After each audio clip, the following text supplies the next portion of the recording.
What is up, everybody? Welcome back to the channel. I'm Elliott Delp. Again, like you never left. And today we're going to be doing an AK-47 review. This time it is on the PSA GF3 Blem. This is kind of like probably one of the cheapest AKs, yeah, that you can actually find in stock on the market. This thing MSRP is for like 650 bones or something like that. And you know, AKs used to be a lot cheaper. You could find them. Well, you could go anywhere and buy like a Century for like $500 or cheaper. But as of right now, prices have skyrocketed and this is the cheapest one. So that's kind of why we picked it up. We thought, you know, we've done a few AK reviews, we've done a few PSA AK reviews, but we haven't done the cheapest one. Yeah, because the Blem saves you like $100 at least. At the very minimum. So we thought it would be interesting to kind of get one out, do a review, because, you know, we're all about saving money here on the channel. So let's dive right into it. But before we do, I think there's a few things we should mention. First things first is we did not get this gun for free. We actually paid for this. We Swipe the card. Swipe the card, 650 bones out the door. So this one was picked up on our own dime. Now we do have a relationship with PSA, but we try not to let that influence us in any way. Next thing's next. If you find this video informative or think something about it, go leave a comment down below. And just be nice. Be nice. Not, don't be nice. Be mean to Sparky. Yeah. But go comment. It means a lot to us. And then go subscribe if you find anything else informative. And then last but not least, well, actually not last but not least, but there are a few people we have to give a big thank you to because they do support us here on the channel. First thing is Ballistic Armor Co. Ballistic Armor Co. is our brain matter retention device supporter. Sparky, grab it. Voila. Yeah, we love their helmets, and we run them when we run in nods and stuff. So big thank you to Ballistic Armor Co. If you want to check them out, head on over to basementoperator.com. Always protect your head. Yeah, head on over to basementoperator.com and they're in the link at the top of the description. We got to give another big thank you to Stopbox. Stopbox is a mechanical handgun retention device. Thank you, Sparky. Stopbox is a handgun retention device. It's super simple, made in the USA, and we love our Stopboxes. They're not a safe, but they're the next best thing. Yes. Exactly. If you need quick access, they're there, and they're an awesome thing. So we really support Stopbox, and we love what they're doing. So go check them out at basementoperator.com/links. Big thank you to Stopbox. All right, Sparky. Last but not least, you gotta check us out at basementoperator.com. All right, shameless plug there. Let's dive right into it. I think we should shoot it a little bit so they can see what it looks like being shot. We'll talk a little bit how it feels, you know, off the cuff, and then we'll dive into all the specs, features, nitty gritty, how we're throwing this in the trash, whatever. Right? Oh yeah. All right. One-time use. All right, Sparky, I want you to be my beeper. I thought you'd never ask. Shooter ready? Shooter's ready. Beep.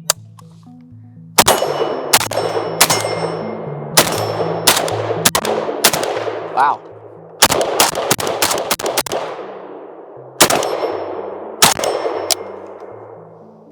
I missed 3 times in a row. I wasn't counting or anything. Oh, good grief. You know, the first thing I noticed when shooting this one versus something like the Zastava is this thing is really light. Oh yeah, because I think it comes to, it's, you know, what, 1 millimeter thick stamp? Yeah. And So it's not lighter furniture, it's not wood. So what that results in, I think there's more recoil impulse with this versus something like the Zastava. So I don't think it's unmanageable. I can tell. Yeah, you feel the weight difference when you're used to a heavier AK. You can tell the difference. Right. All right. You want to give her a go, Sparky? Oh yeah. Since she's your baby. That's right. All right, Sparky, I'll be your beep. Oh, good old reach around. You gotta keep it down over there. Oh yeah. All right. Ready? Yep. Beep.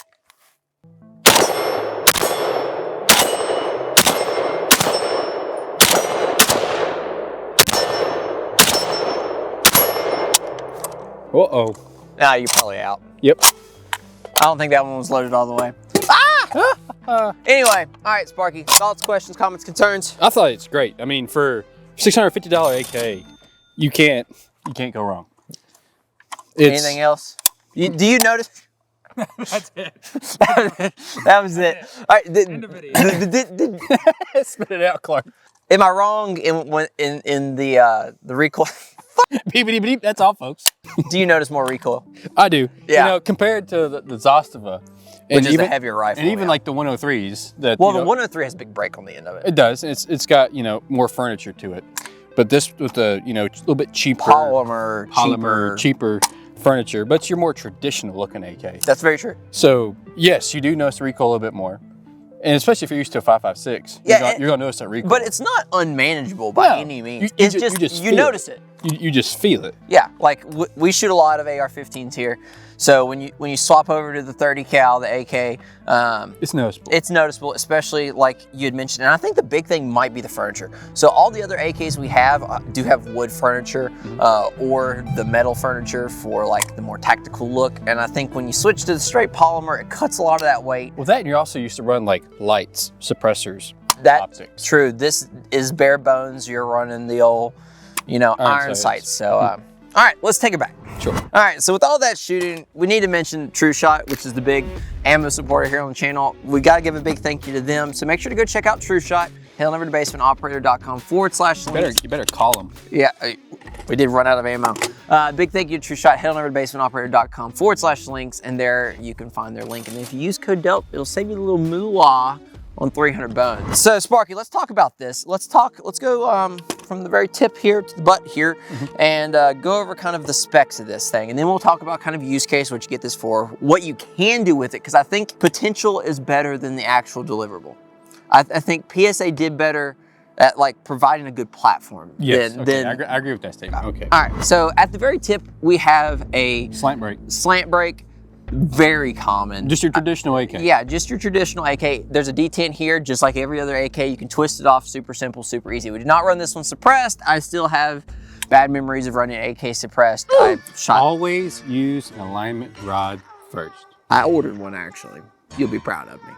Moving down through, you got a 16-inch barrel. I mean, it's fairly common stuff. Moving down the line, we have a sling attachment here on the side, fairly common. We're running into the furniture. So this is traditional AK furniture. It's not anything weird like a Yugo pattern or anything. Your OD green.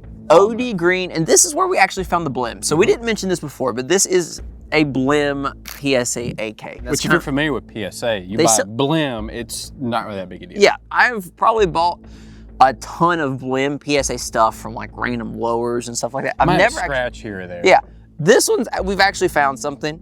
Sparky, you want to talk about it? Yeah, like this piece up here, it looks a little bent, and so when you squeeze the furniture, like when you grip this furniture and you squeeze it, it pops in like, a little bit. Yeah, it moves a little bit, which isn't that big a deal, I guess. But when if depending on how strong your grip is, you're gonna notice that when you grip the rifle, it's gonna move. Yeah, but that's only quote unquote Blem, and maybe it's supposed to do that. I don't know, but I would almost guarantee that's the Blem. Very minute though, I would say. I wouldn't say it's anything crazy. It's not worth not buying it. Yeah, and I don't think it impacts the performance of the rifle. And that's something to be said about the Blem stuff is usually, well, is what PSA says, because typically we haven't found any Blem stuff on our Blems, is when PSA issues a Blem, it's usually cosmetic or something very minor that doesn't impact actual performance of the firearm.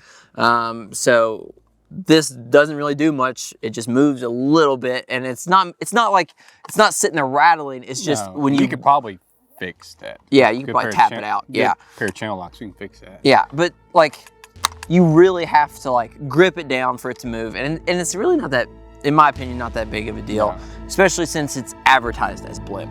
Moving back from that, we have our sights. Up to 800 yards. 800 yards, because we're American here. Shout out PSA for that. World War champions. And then we have a hammer forged front trunnion, front bolt, and then what else? Carrier? Carrier? Yeah, all hammer forged. And then it's all stamped. 1 millimeter. 1 millimeter, which is, a little bit. It's your standard, I guess. Yeah, it is your standard. I guess your Zostava stuff is 1.5-ish, so like you're starting to dive into the beefier stuff. Typical AK stuff with no last round bolt hold open. They don't have a cutout. It just hangs. It just hangs, actually. Moving back from that, you have your just very run-of-the-mill trigger, and then which is still like a 4-pound trigger. With a good reset. Yeah, I mean, it is crisp. There's not a whole lot of take up to it. I think it's a fairly decent AK trigger. Oh yeah. It's not an ALG trigger or anything. No, but I mean, I tried with the Wheeler, trigger scale. You got about 4 pounds? It was 4 pounds. I was like, well, yeah, that's not bad. There you go. But again, AK stuff. AKs are known to have a little bit better triggers than like ARs out of the box. Unless you buy, like, well, a typical AR is 6 to 7 pounds. 8 on a horrible day. Yeah, 8 on a horrible day. But a cheap AK out the box is 4 pounds. And it's not advertised as having a nice trigger. Well, there you go. So take that for what you want. I don't know if I'd say all of them. Well, no, but I'm saying this. This one does. But yeah. I would say AKs in general typically have better triggers out of the box for the money.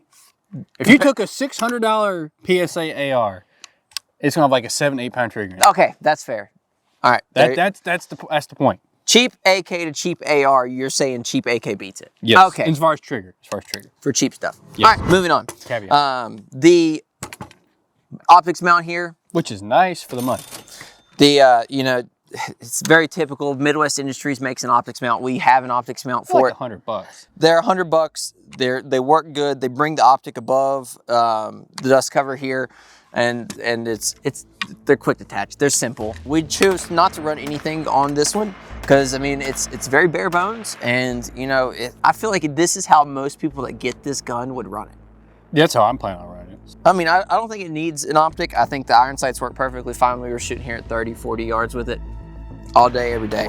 All day, every day. Furniture, grip, and stock made of the same synthetic stuff that the handguard is. You did have a caveat to the grip. You didn't. Yeah. You said you were going to change this? I'm probably going to change the pistol grip out just because, like, I guess just used to AR style ones. I don't like how rounded it is. Like, if I'm like transitioning and I if I try to grab it, then I'm like, when I'm here, like it just moves. I whip around it. I don't like how rounded it is. So I might go to something a little bit fatter, some texture, one more texture to it, like an ergo or something like that, or even a Magpul. Just something different, because this is also really thin. It is very thin. But that's your typical AK. So well, I like it. I have small hands. Oh, another thing to mention is in the rear of the stock right here, you can for your cleaning kit, or alignment rod for some people. Oh man. And you also got your I think sling. my alignment rod is a little bit bigger than that stock. They don't need to know that. And that's kind of the gist of, well, your sling mount. I said that. I wasn't paying attention. So that's kind of the gist of this AK. There's really not a lot to it in terms of, being very feature packed, I would say. So let's move on to use case, because I think that's the next important thing.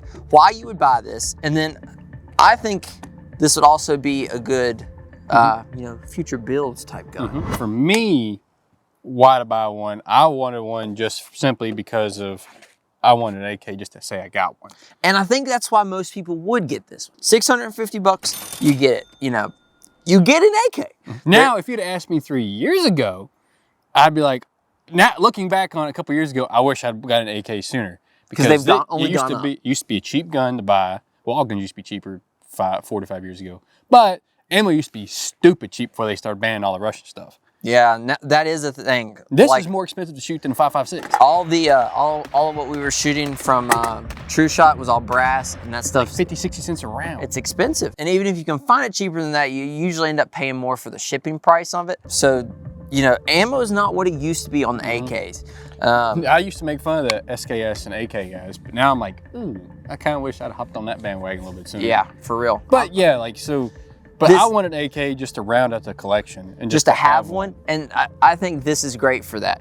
I think, you get that intro price, $650s, not much more than a cheap AR. Cheap ARs are looking like $400. Cheap AK, you get a 30 caliber bullet. You get a little bit more whomp to it. You get to dip in your toes into a different type of platform. You're starting out in the piston systems, which are a little bit different than DI stuff from ARs. So I think it's a good intro rifle. I think it also lends to the ability to build upon it, which I think is, valuable. We didn't talk about accuracy. Sparky, will you tell us a little bit about accuracy? It held pretty good. Like the right out of the box, cleaned it and started running. I was thinking shooting like PPU through it, and it shot really well. Like it was holding pretty consistent groups at 50 yards. Yeah. And I was happy with it. With the iron sights, I can't, Can't complain. It was great. So you get your gun, it shoots good, you're happy with the grouping on it. I think this would be a great one to swap some stuff. Swap out the handguard, swap out the stock, swap out the trigger in it. And then like grip, I think this is something you can build upon. It leaves a lot out there, but I think the base of it is a fairly decent for the money Yeah. AK. You know, there's obviously improvements to it that you can Sure. look for. Maybe if you wanted to go in a nicer range, PSA also has like the cold hammer forged barrels and the stuff. Like if you maybe went to the 103s, because I think some of the 103s are a little bit nicer. But I think for a very bare bones AK, I would be happy with it for the money. Especially for me, like, this is my first like AK. Like I've shot AKs, but this is my first like AK. So like you're saying, you want to build off of, and that's how I'd recommend buying guns anyway. Like buy the slightly cheaper one and improve upon the things you want. Like for me, I kind of want the traditional look, but I like a nicer grip. So, but build on it. Build on it. So it's a lot better than never having any experience with a gun and spending all the money on buying the name and the model. So I would recommend just, starting one cheaper, little and slick, and just changing what you actually want to do with it. Right. Get familiar with the platform. Exactly. And I think that's kind of like a good general consensus of how the channel goes anyway. We are big people of like, start small in your AR, then work your way up, and then after you like the platform, you like this, that, or the other, then you can go out and spend the big money. Yeah, because if you can't shoot this one, you're not gonna be able to shoot the Gucci one. So like get this one, learn how to shoot, learn the platform, learn how to shoot it. Then upgrade from there. And upgrade from there. And upgrade important parts, because some people might get caught up on the little things. Yeah. Like, oh, mine has this, this, and this, and this. I'm like, okay, well, you can't shoot it because you spent all your money on the gun. Yeah. Buy ammo, buy classes, Buy mags. buy mags. Speaking of mags. Oh yeah, so that's another thing. Not even. One of the things I was not most impressed with, but this is the PSA, like I guess the waffle sucker's style. beefy. It's very thick, very high quality polymer. That mag's like $25, $26. And I was very impressed with it. It's got the metal bottom on it, so good luck breaking it. But so I was very impressed with that. Cheapos. Well, those are still expensive too. But like your mag pulls are like $15, $14. This is like $26, and it came with one. But it's just that waffle pattern, and it's OD, so like it looks pretty slick, and it functioned really well. I mean, for the money, like I'm not a big AK guy, but I'm starting to dip my toes in it, and I like it. I think for the money, you can't beat it. All right, Sparky, well, I think we're going to wrap it there. If you enjoyed the video, make sure to hit the like and subscribe button. Go give a comment down below on what Sparky should do today. Yeah, what should I change about this? Oh, yeah, we'd love to hear it. We appreciate every single one of you guys for watching. Make sure, you follow Sparky on Instagram, and we'll see you guys on the next one. As always, take someone outdoors. Peace. Bye, Mom. You expect me to say? He gets 1 year older, and he's just a comedian. All right. I've been a comedian since day one. All right, you ready? This time, 26 years ago, I was a comedian.